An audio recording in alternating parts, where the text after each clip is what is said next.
Isang pinagpalang araw, mga kapatid. Ngayon ang ating paksa ay ang azolla. Ano ba yung azolla? Ito po ay halaman. Ito, ayan. Para siyang water lily na sobrang liit, miniature na water lily. Pero ang ganda-ganda niya, kasi bibihira ang halaman na katulad niya na napakataas ng protein content, from 25 to 30% ang kanyang protein. Kaya ito po ay pinalalago namin dito kasi ito pinapakain namin sa ating alaga na mga red tilapia sa ibang video. Pero kung gagamit po tayo nito, ay naku, laking kabawasan po sa gastos sa feeds. Kaya ito po, pagka lumampas na ng mga 3 weeks ang fingerlings natin, yung bagong pisa, ay kaya na po na ng bibig nila, ito na po ang pinapakain natin sa ating red tilapia. Ngayon, paano ba magpadami nitong azolla? Naku po, sinusubukan na po namin lahat ng iba't ibang klase. Meron akong isang video, siguro taon na po nakakadaan, nandun po ako, yung merong malalaking plat doon, ng azolla. 4 po ang plats namin doon ng azolla na malalapad. Pero hindi po malalim, mababaw lang. Mga mga 2 dangkal lang siguro or less. So, dito, sinubukan po namin ang ibang style. Ang paggamit po ng trapal. Kaya kung tawagin nila to ay trapand. Ito ay 4x7. At ang height niya ay 1 foot lamang po. Hindi po mataas. Kita nyo naman, hanggang dito lang. So, 4x7. At paano ang preparasyon nito ay nilalagyan po namin ng tubig. Ngayon, online, marami na po kayong makikita. Halo-halo silang preparasyon dyan. 1 week, lalagyan ninyo ng cow dung o kaya yung sa kambing or any herbivore na hayop, yung dumi niya, iaano ninyo, kumbaga yun ang kanyang fertilizer. Pero kami po, kung anong meron. So, ang kinukuha po namin, yung tubig mismo na galing dun sa tilapia na grow out. Kasi yun, meron ng dumi ng tilapia yun. Meron na yung urea, meron na yung nitrogen, yung mga mahahanap natin po sa dumi na ginagamit na abono. So, andito po, ngayon, ang isang 4x7 na ito, nakaka-harvest po kami ng ito, ganyan lang. Kalahati po nito ay nasa mahigit kumulang 1 kilo.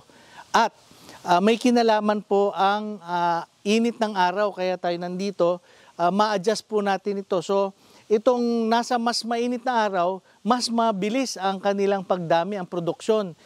Umaabot sa 3 days lang. So, halimbawa, hinarvest namin yung kalahati nito, Lunes, pagdating ng Huwebes, puno na ulit yan. Harvest na ulit. So, ang bawat isang 4x7 nakakapagbigay sa amin ng 2 kilo, mahigit kumulang ng azolla. Kaya po, ganito, meron kaming mga iba't ibang trapand. Ito ay 3-6, 6x3, 18 po.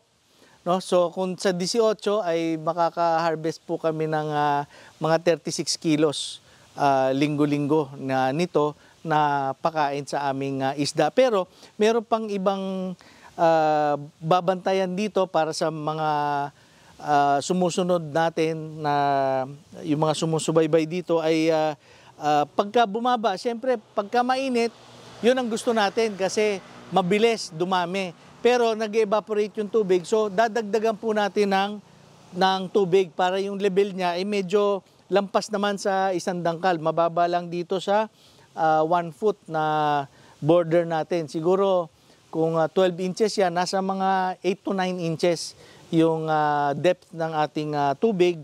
At ito nga, tuloy-tuloy na po dadami ang azolla. Dito lang po sa trapand, medyo mas maselan, mas kailangan bantayan. Bakit? Kasi stagnant po ang water dito . So after several weeks, ganyan, pag napansin niyo na hindi na masyadong maganda yung amoy niya, papalitan natin yung tubig. Unlike yung malalaking setup katulad doon. At meron po kaming isa pang setup doon na 7 po na ponds, malalaki dito. Siguro mga doble ng nito ang isang pond, pero nakadiretso po sila, dugtong-dugtong, at tuloy-tuloy po ang tubig dito na yung lumalabas dito, pupunta sa sunod, pupunta sa sunod.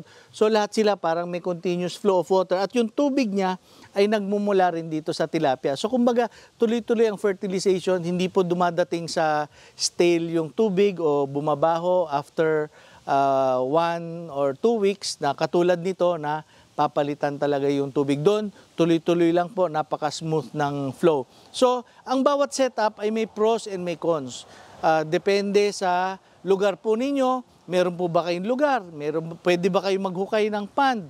Or wala, puro semento. Pwede kayong mag-trapand. So kung ano po ang nababagay sa inyo, yun po. Pero ang pinakamahalaga po ay sa sustainable farming, sa sustainable aquaculture.